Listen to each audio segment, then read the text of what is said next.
संतोष जन सबसे बड़ा है, और जिसके पास संतोष है वो करोड़पति अरोड़पति से भी बड़ा है वो।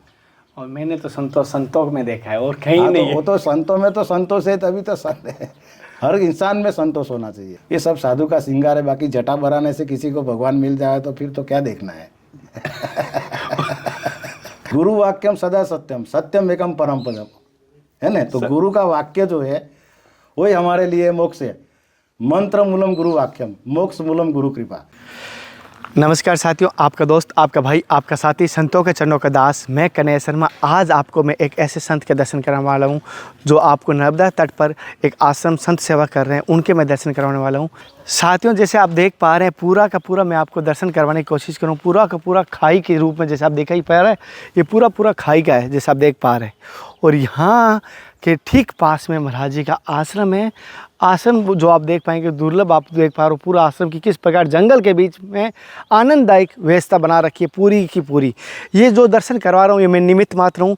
कहीं ना कहीं मेरे गुरु हरि कृपा और आप सबका आशीर्वाद है, तभी संतों का आशीर्वाद है। ये दुर्लभ दर्शन, दुर्लभ स्थानों पे मैं पहुंच पाता हूं, अन्यथा पहुंच नहीं पाता हूं। आज हमारा कुटिया तक धर्मरथ भी आया है, इसका भी सौभाग्य है कि कुटिया तक पहुंच पाया है। अन्यथा धर्मरथ दूर खड़ा रहता है और हमें पैदल चलना पड़ता है, और ऐसे आश्रम में कम ही पहुंच पाता है धर्मरथ। आज ये पहुंच पाया है, जैसे आप देख पाएंगे। और साथ ही साथ मैं एक बात बता दूँ, यहाँ पर महाराज जी सेवा भी करते हैं, परिक्रमावासी कोई भी आके उसकी सेवा करते हैं। और यज्ञशाला भी पूजा, जैसे यज्ञ का महत्व है, नागा संत है, दशनामी नागा संत है, तो उसके भी मैं आपको महत्व बताऊंगा। जैसे आप देख पा रहे हैं हनुमान जी के मंदिर है यहाँ पर, और हनुमान जी के दर्शन करेंगे। सबसे पहले हनुमान जी के भी दर्शन कराऊँगा आपको, यहाँ पर यज्ञशाला के दर्शन कराऊँगा। मैं पूरा आपको आश्रम के बारे में बता रहा हूँ, जैसे आप देख पा रहे हैं।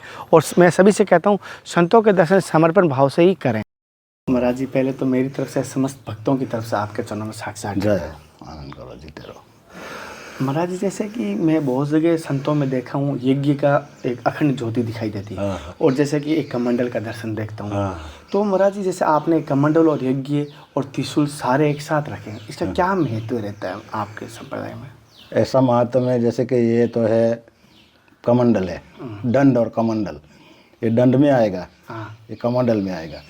दंड कमल जो दत्त महाराज रहते हैं वो साथ में रखते हैं दंड कमंडल। और दूसरी बात कि अपने जब हवन करते हैं तब चरणामृत के लिए जल घुमाने के लिए कमंडल काम लग जाता है ना। दूसरी बात, त्रिशूल का एक भोलेनाथ का भी है, दर्शनीय भी है।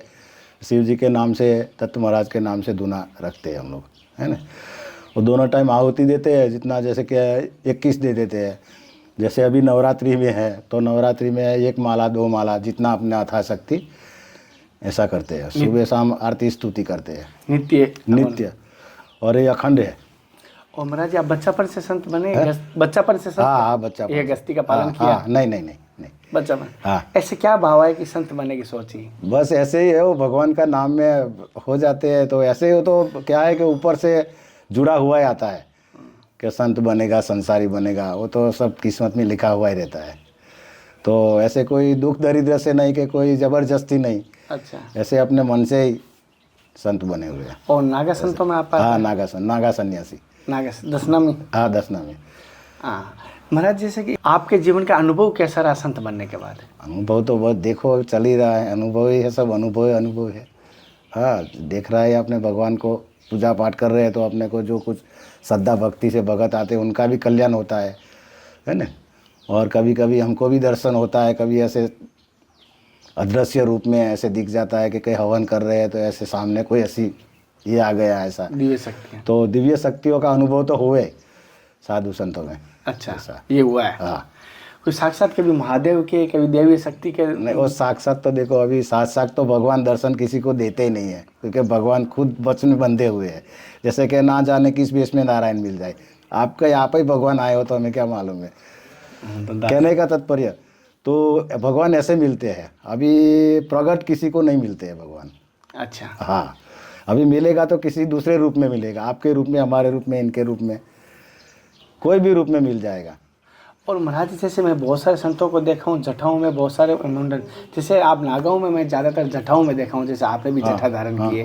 तो ये जटाओं का क्या नियम रहता है, क्या धारण? ये दर्शन है, ये दर्शन है, तपस्या है। अच्छा, है ना, दर्शन ही है, दर्शन ही भी दिखते हैं। साधु लोगों का वेशभूषा है, मतलब है नहीं तो साधु लोग पहचान में कैसे आएंगे। जैसे कि हम कुछ उसका गलत काम करेंगे तो पहचान जाएंगे कि भाई ऐसे जटा वाले थे कि ऐसे थे। कहने का मतलब वो भी है एक दर्शन कि भाई ऐसे था, साधु जटा वाला था, मतलब समाज में ना जाए। हाँ ये बात है। और ये भोलेनाथ भी रखते हैं जटा, है ना, भोलेनाथ भी इतने ये है तो भी जटा रखते हैं, तो वही भोलेनाथ का ही रूप है हम लोगों का, है ना ऐसा। तो महाराज जैसे आपने संत बने, कोई ऐसा कोई घटना घटी या नहीं कोई घटना नहीं, कोई परिवार में ऐसा? कोई घटना नहीं, अपने आप बस भगवान का भजन करना है। क्या पहले क्या पढ़ाई करते थे या कोई नौकरी करते थे? नौकरी करते थे। क्या पढ़ाई तो नहीं किया ज़्यादा, ऐसे दूसरी तीसरी क्लास से नौकरी करते क्या थे। नौकरी करते थे? नौकरी करते थे जो मोटर बनाने का आता है, फिर वो स्टाइल की अंदर नौकरी किया, ऐसे घर का खेती बाड़ी भी था। संपन्न थे? हाँ लाखों की संपत्ति थी? लाखों की तो नहीं, अभी उस समय कहाँ लाखों की, अभी मेरे को कम से कम संसार चोरे देखो 80 में मैंने चोरा था घर। उस समय सस्ता ज़माना था। आज उस समय ज़मीन का 3,000 4,000 में एकड़ मिलती थी, अभी 25 लाख 30 लाख हो गया। उस समय तो सस्ता ज़माना था ऐसा। अच्छा, तो कभी ऐसा नहीं लगा कि संसार में चले जाता अच्छा क्यों रहता? ऐसा लगेगा, अभी अपने मन से साधु बने तो अपने फिर तो बनने का ही रहा ना, फिर भटकने से कोई मतलब नहीं। नहीं, कभी ऐसी समस्या तो आती होगी जीवन में, जैसे समस्या तो देखो, समाज भी ऐसा सारा साधु बनने के बाद तो समस्याएं है, क्योंकि साधु 2 आंखें है, आने वाली 1000 है। कहने का मतलब हम तो 2 की 2 ही आंखें, लेकिन आप 4 आई, आपकी 2 जन की 4 आंखें हो गई, हमारी 2 की 2 ही है। तो दिन में यहाँ 500 मानस आता है, तो 500 मानस ने कितनी आंखें हुई, 1000 आँख हुई। तो 1000 आँख हमको दे गई है, उसमें से 500 को तो अच्छा लगा होगा हमारा कर्म, वो 500 को बुरा लगा होगा, साला बाबा लोग ऐसे ही बन गए, फलाना टिकना है। वो सोच में आँख नज़र तो एक ही है, लेकिन सोच में फ़र्क है ना ऐसा। जैसे कि महाराज जी आप लंबे टाइम से हनुमान जी के सानिध्य में हैं और हनुमान जी को संता कहा गया है और कलयुग में साक्षात मानते हैं, क्या आपको यहाँ हनुमान जी की सेवा करते समय कभी हनुमान जी की अनुभूति या दर्शन हुए? होता है ऐसी कोई चमत्कारी घटना बताओ जो आपको यहाँ पर इस आश्रम में? नहीं होते, देखो ये चमत्कारी ये सब। अभी हम आए तब इधर में कुछ नहीं था, ये सब बन बुन गया 10-12 साल में, 10 साल में, है ना। तो ये हनुमान जी का भी नहीं था, छोटा था हनुमान जी का भी। दूसरी बात क्या है कि कई बार ऐसे संतों के रूप में आ जाते हैं तो अमुक वस्तु बोल के जाते हैं, वो कार्य हो जाता है, ऐसे अनुभव होता है। अच्छा। अब वो तो कहते तो है नहीं कि मैं हनुमान जी हूँ, हाँ। कहने का मतलब कहते तो है नहीं कि मैं हनुमान जी हूँ, वो तो जाने के बाद पता चलता है कि अरे वो तो कोई दिव्य रूप तो था, कोई स्वरूप था, मतलब कि ऐसा समझ में आता है जाने के बाद ऐसा। तो ऐसे अनुभव होता है सर। अच्छा महाराज जी से आपके पास कोई भक्त आते हैं तो आप उनको क्या मार्ग बताते हो? आपके पास बहुत सारे गांववासी भी आते होंगे। तो अभी देखो, जिसको जैसे कोई अपना जताते हैं, महाराज जी हमारा ये नहीं होता, हमारा महाराज जी ये नहीं होता, तो उसको उस तरीक़ा से रास्ता बताते हैं कि भाई इस रास्ते से चलो तो ये तुम्हारा कार्य सिद्ध होगा। मतलब स्वयं साधु तो क्या रास्ता बताते हैं। आपके पास किन समस्याओं को लेके ज़्यादातर आते हैं? कि क्या समस्या लेके आते हैं? समस्या तो देखो संसार है, संसार में तो सब तरह की समस्या, किसी की बीवी बग गई है, तो किसी का बाल बच्चा बीमार है, तो किसी की शादी नहीं हो रही है। संसारी की कौन सी फरियाद है बताओ? और कोई फरियाद होती है संसारी की? सच बात है ना, ले लो पहला। तो ऐसा है काम, बस ये फरियादें आती है तो भाई देखो तुम्हारा ऐसा है, घर में पूछते हैं उसको भाई घर में क्या है, कैसा है, उसको बताते थे भाई बच्चा ऐसा है, इसको ऐसा कर दो, उसको ऐसा कर दो, तो उनका ठीक हो जाता है। या आप ऐसी कोई सिद्धि जानते हो? नहीं कोई सिद्धि नहीं, ऐसे गलत क्यों बोलेंगे, अपने कोई सिद्धि नहीं जानते। हमारी यही सिद्धि है, दोनों टाइम भजन भक्ति करना, यही हमारी सिद्धि है। बाकी हम झूठ बोलेंगे कि मैं आपको ये सिद्ध कर दूंगा, वो हमारा कर्म नहीं। अपना नर्मदा माई है, हनुमान दादा है, जो हमारे को जरूर पड़ता है। जैसे कि आपने बोल दिया ऐसा फरियाद है बाबा, हम हनुमान जी को बोलते हैं भाई भगत का भला करो। हम कौन करने वाले होते हैं? अच्छा। करने वाला भगवान है, हनुमान जी है, अपने कोई करते नहीं है। आपकी दृष्टि से भगवान से क्या मांगना चाहिए? देखो भगवान से तो ऐसे तो इंसान का जो ऐसा है कि सब कुछ होते हुए भी उसका आत्मा नहीं भरता है, लेकिन सबसे बड़ा भगवान से क्या मांगो, क्या मांगो ऐसा पूछते हैं ना आप? हाँ, है ना, हमें पता नहीं। संतोष। संतोष। संतोष क्या मांगने का? संतोष। भगवान संतोष दो मेरे को, उसमें सब कुछ आ जाता है। अच्छा। हाँ, संतोष धन सबसे बड़ा है, संतोष धन सबसे बड़ा है, उसके सिवा कोई धन नहीं है। आपके पास लाखों करोड़ों आ जाएंगे, चाय पिएंगे? नहीं नहीं, छाछ? हाँ छाछ ले लेंगे। छाछ ले लेंगे, बना देना थोड़ी। हाँ, ऐसा है। तो संतोष जन सबसे बड़ा है, और जिसके पास संतोष है वो करोड़पति अरोड़पति से भी बड़ा है वो। और मैंने तो संतोष में देखा है, और कहीं हाँ, नहीं तो है। वो तो संतों में तो संतोष है, तभी तो संत है। हर इंसान में संतोष होना चाहिए। हर इंसान में संतोष। जैसे कि जो वस्तु, जैसे इतना मिल गया उसी में संतोष है, अब मैं दूसरा लेने की कोशिश करूंगा वो फिर अन्याय है। उदाहरण है एक तरह का ये, कि भाई जो चीज़ मिला जिसकी, उतने में संतोष। और ऐसा अगर होगा महाराज जी, मैं वहाँ से आपको भेजता रहूँगा। अगर ऐसा होगा, मैं बहुत सारे आश्रमों से जुड़ा हूँ, तो मैं भेज देता हूँ, कोरियर से भी भेज दूँगा। मैं भी बना देते, अभी बनाया था, कल परसों ही बनाया मैं। अच्छा, छूट जाता है तो बना लेते हैं सामान। जंगल से बनाते हैं? नहीं, बाजार से लाते हैं, जैसे जौ है और ऐसा सामग्री जो हमारे भगत है बॉम्बे में, वैसे मिश्रण सामग्री ले आते हैं। हाँ ऐसा। हाँ। तो उसमें थोड़ा डाल देता है, बाकी हम तो जौ है, तल है, कमल काकरी है, फिर तुम्हारा ये क्या कहते हैं अपना काला तल है, सफ़ेद तल है, गूगल है, दशांग धूप है, फिर वो दूसरा एक आता है 2-4 जात का धूप, वो सब डालते हैं। सूखा मेवा भी डाल देते हैं, काजू किशमिश बादाम जो कुछ जैसा भगवान ने दिया है, सब भगवान को अर्पण करते हैं।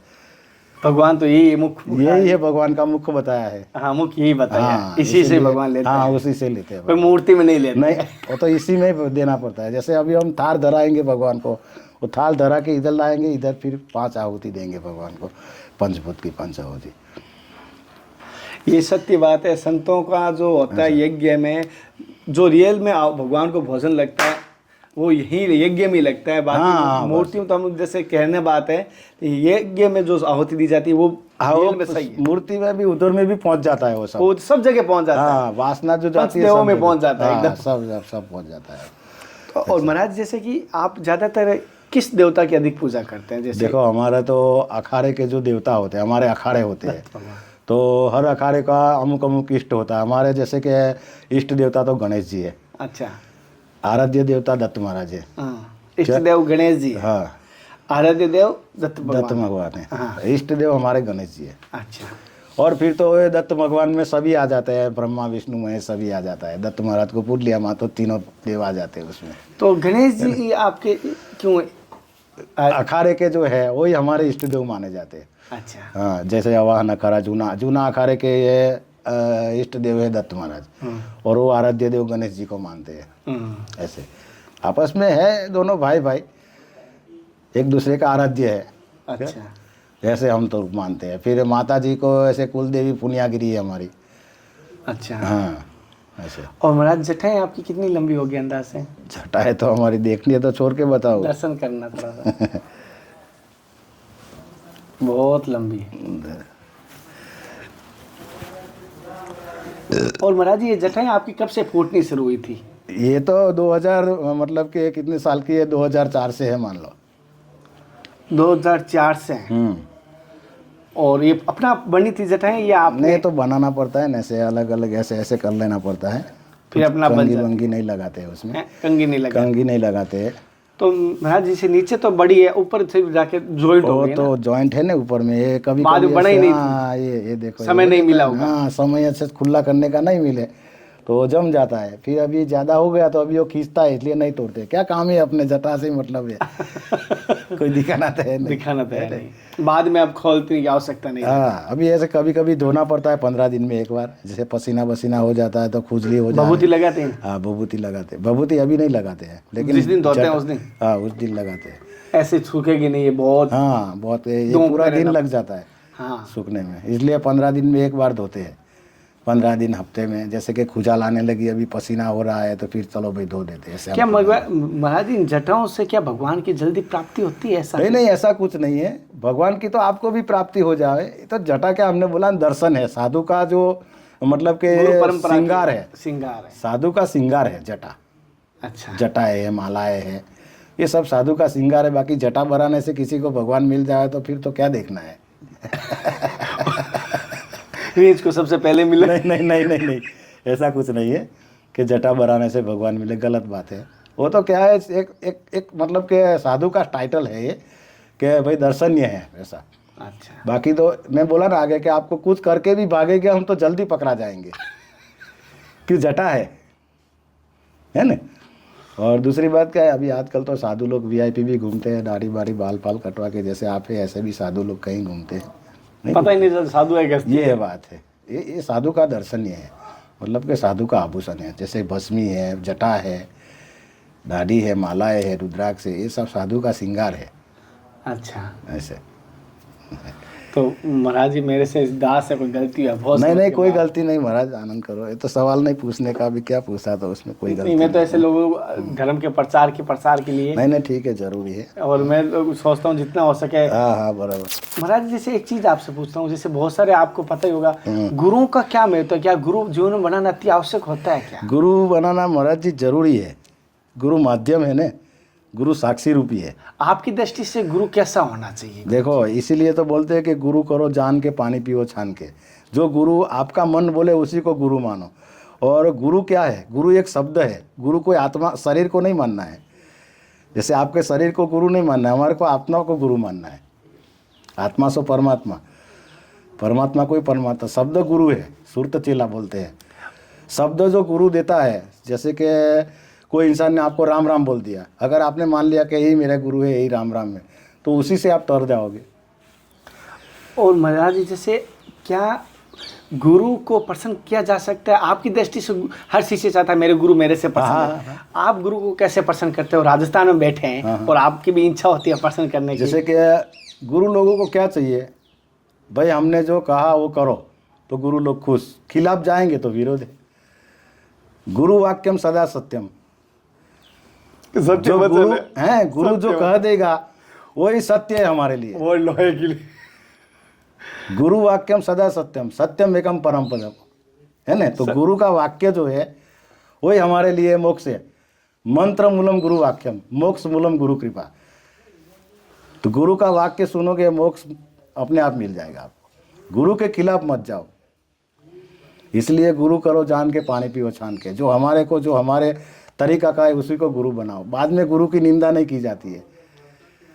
ये बड़ी बात है। गुरु शब्द को ही अखंड मान लीजिए, उसी पथ पर चलने की गुरु प्रसन्न हो जाता है। पसंद हो जाता है। आपके भी शिष्य हैं और आप भी किसी के शिष्य हैं, तो लेकिन एक परंपरा रहती है। लेकिन ये बड़ी बात होती है उन शिष्यों के लिए भी कि जो गुरु बना रहे उनके लिए भी कि गुरु का शब्दों पर चलना जरूरी है। गुरु का शब्द। शायद गुरु कहते दिन है तो धूप है तो भी दिन, रात कहते रात है तो रात है, दिन में गुरु समर्थ होता है, वो रात कर सकता है। हाँ, वो दिन भी कर सकता है, रात भी कर सकता है, क्योंकि समर्थ है।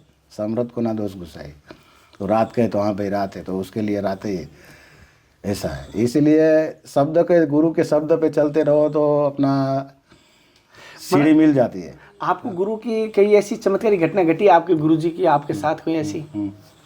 घटे न क्यों ना घटे। जो अपना जैसे कि कभी कोई टेंशन में है, कभी कोई विचार में है, तो गुरु लोग मार्गदर्शन भी बताते हैं आगे भाई ऐसा कर। आप भी याद करते हैं? मेरे को कभी कभी होता है मैं फ़ोन कर लेता हूँ गुरु जी को। नहीं जरूरी है। हम लोग भी फ़ोन तो आजकल तो फ़ोन का ज़माना हो गया, नहीं तो पहले वही फ़ोन था, अपना बैठे ध्यान में गुरु जी से बात कर रहे हैं, है ना। अब तो पहले तो वही फ़ोन था ना, कि जब बैठे भाई गुरु जी से ध्यान लगाए हैं, ध्यान मूलम गुरु मूर्ति का ध्यान करो, बस अपने आप बात हो जाती है सामने। जैसे आप अभी चले जाओगे, लेकिन मैं आँख मूंदूंगा तो आप जैसे है वैसे सामने आएंगे जी, खुली आँख से नहीं दिखेगा। तो ये काली की है, इससे कुछ दिखता नहीं है। इसको बंद करो तभी सब नज़र में आता है। ये तो संसार देखने के लिए है। परमात्मा को तो ये मन से ही देखते हैं आप।